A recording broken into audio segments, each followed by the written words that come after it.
Have you ever found yourself wondering what people who lived in the past might have to say about modern inventions if they could see them? I think it's a really interesting question. So in this video, I want to talk about one of the most important thinkers who's ever lived, the Greek philosopher Plato, and ask what he would have to say about one of the most important modern innovations, the invention of the internet. And the reason I want to ask this question specifically is I actually don't think we have to do a ton of guesswork to figure out what Plato would have to say about the internet if he was around today. In fact, I don't think we have to look any farther than the most famous part from all of Plato's writings, the famous allegory of the cave. This famous allegory probably isn't just the most famous part of Plato's writings, it's actually probably the most famous image in all of Western philosophy. So some of you may very well have heard of this allegory before, but for those of you who haven't, let me explain what the allegory of the cave is. Plato imagines that there's a man who spent his entire life chained inside a cave. So he's never actually been outside of the cave. He's never actually seen the real world. In fact, this man has spent his whole life chained in a way that he's facing the wall of the cave. So he's actually only ever seen this one wall of the cave his entire life. But that doesn't mean he hasn't seen anything at all, because behind him, behind the wall that he's chained to, Plato imagines that there's a fire. And the light from this fire is reflecting on the wall of the cave. So the man is able to see the fire reflecting on the wall of the cave. And more than this, Plato imagines that there's people, and you kind of have to suspend disbelief here for a little bit, but it's a philosophical thought experiment, so no surprise there. Plato imagines that there's people who are walking between the fire and the wall that the man is chained to, and these people are all carrying above their heads statues of things in the real world. So one man might be carrying a statue of a dog above his head, another man a statue of a horse, another man a statue of a tree, and they're walking between the fire and this wall that the man is chained to. And Plato imagines that the wall that he's chained to is really only like a half wall. So it's tall enough that he can't see the shadows of the people who are walking by him, but he can see the shadows of the things they're carrying because the light of the fire is reflecting those shadows on the wall that he's looking at. So this man grows up seeing these shadows of images walking by. And he assumes that these shadows are all there is. He assumes that they are the most real thing out there. And then Plato says that one day, this man escapes from the cave. He gets unchained, and he finds his way up to the surface. And at first, when he gets up to the surface, he can't see anything because he's blinded by the sun. But eventually, his eyes adjust, and he looks around him, and he realizes, whoa, all those shadows I saw in the cave were really only images, reflections, weak copies of the real things that are actually out there in this world. And he says, these things are so much cooler and so much more substantial than the things that I grew up surrounded by my entire life. I want to experience these things more. And Plato thinks that all of us intuitively would see that man is right, that it's much better to experience the real world and real world objects than to spend your life chained inside a cave looking only at reflections of things on a wall in front of you. So the question you might be asking now is, what does any of this have to do with the internet? Well, think about what the internet is for a second. Think about what you do when you spend time on the internet. Think about what you're doing right now. Right now, you're watching this video on the internet. You're watching me talking. But what does that mean? Well, it means that you're sitting there and you're looking at your computer screen or your phone screen or whatever you're watching it on, a TV screen, and you're seeing an image of me, some person that you don't know, talking to you. So you're not actually seeing a real person talking. You're seeing this image, this reflection, this shadow of a real person who is not actually in your house, talking to you on this screen, this wall. I think Plato would look at the internet and content on the internet and say, this is kind of a lot like the cave. This is people spending their lives looking at reflections of real things. I mean, that's not even getting into AI and how today we have images of things that aren't even real things. I think Plato would look at that and say, you're getting removed from the real substantial things in the world. And that's not good if you want to stay in touch with the real world. So frankly, I suspect that Plato would see this danger with the internet, which is that it has this power to sap us of our humanity, in a sense, to make us spend all of our time looking at images of things instead of real, substantial, real world, tangible things.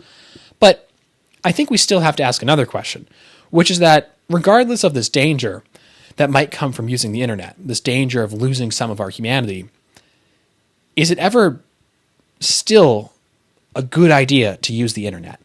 And I think the answer to that is a bit more nuanced. And I think we can actually see hints of how Plato would approach answering that question in that same cave allegory that I mentioned earlier. Because Plato also imagines that the man who's escaped the cave, once he gets out of the cave, will want to go back into the cave. Because he imagines that there's other people who are in this cave with the man, and he wants to go back into the cave to get his friends out of the cave so that they can also experience the real world. But, I mean, it stands to reason that once that man goes back into the cave, he's going to start forgetting what he learned when he left the cave. He's going to start having his eyes readjust to the darkness of the cave, and he's going to stop having a good sense of real world things, and he's going to start just understanding the shadows on the wall of the cave again.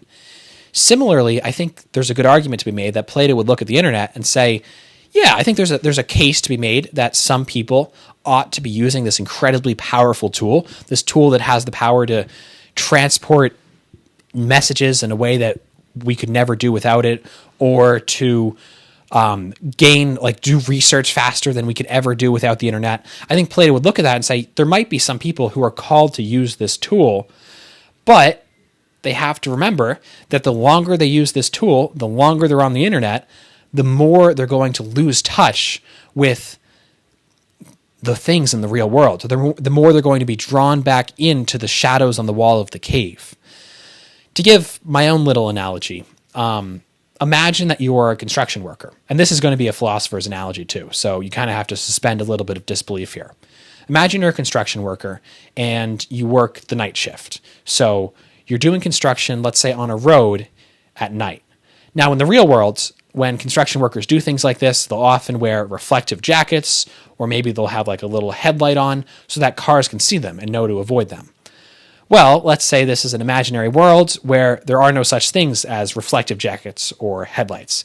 Instead, the only thing at all that a construction worker could wear to make him stand out at night is a radioactive glow-in-the-dark jacket. Why a radioactive glow-in-the-dark jacket? Well, it's not that far-fetched because sometimes in the past they would use radioactive materials to make something glow in the dark. So I'm just imagining that they're doing that with a jacket. And this construction worker has a choice. He could either not wear the radioactive jacket and risk getting hit by a car, or he could wear it and he won't get hit by a car probably, but slowly, bit by bit, this jacket will kind of wear down on his health. And the longer he wears it, the more dramatic the effects will become. And those effects on his health increase exponentially. So the longer he wears it, the faster and faster his health will start to decrease. I think that jacket in this situation is a really good analogy to the internet. The internet, I think as Plato would see it, has these dramatic detrimental effects on the lives of human beings, namely the effects of losing touch with the real world. And the longer we use the internet, the longer that we lose touch with the real world, the more dramatic these effects become. But I think Plato would look at that, the internet, and say, yeah, there are still some situations where you need to use it. Just like there's some situations where a construction worker in this imaginary situation will need to wear the radioactive jacket. Now, there are, I think, ways that the construction worker wearing the radioactive jacket could try to minimize the bad effects of the jacket. He could say, wait until the last possible minute to put it on, waiting until he's getting out of his car at the work site or something. Or maybe he could just try to avoid doing the night shifts. He could try to do as many day shifts as possible, but, he might still have to do some construction night shifts every once in a while. And I think Plato would say the same thing about the internet. He would say that you should try to minimize, if you have to use the internet for your job or for some part of your life, you're doing an important research project and you just have to use this powerful tool in order to be able to effectively accomplish your research, I think he would say, yeah, you should use it, but you have to try to minimize the bad effects. You have to say, wait until the absolute last minute to go on the internet. Wait until you use it only for what you have to use it for and not just for fun.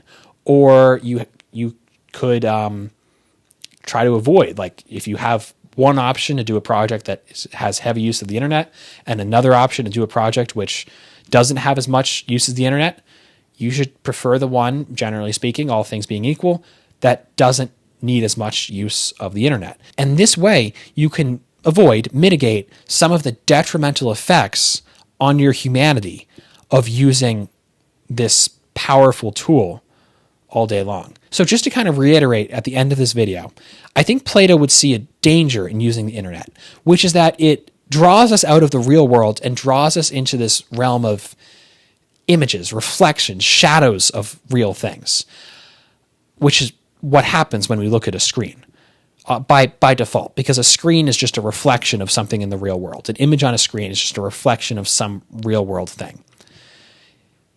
Using the internet makes our lives less tangible. I think that's how Plato would say it in a nutshell. But that doesn't mean that we should never use it, because just as the man might need to go back into the cave in order to draw his companions out, we might need to go into the internet to accomplish some important work, maybe like drawing our friends and family out of the internet, or people we don't know out of the internet, or just doing some kind of important work, whether that work is research or evangelization or a variety of things, some kind of economic function that we couldn't do, or at least couldn't do as effectively without the internet. We just have to remember as we're using it that we need to use it in moderation, because if we don't use it in moderation, we can get drawn back into the cave. That, I think, is how Plato would answer the question of how we should approach the internet. And I really hope you've learned something from this video, even if in making it, I've drawn you a little bit more back into the cave. I hope Plato will forgive me, and I hope you'll forgive me too. But regardless of what you think of this video, thank you for watching, and God bless.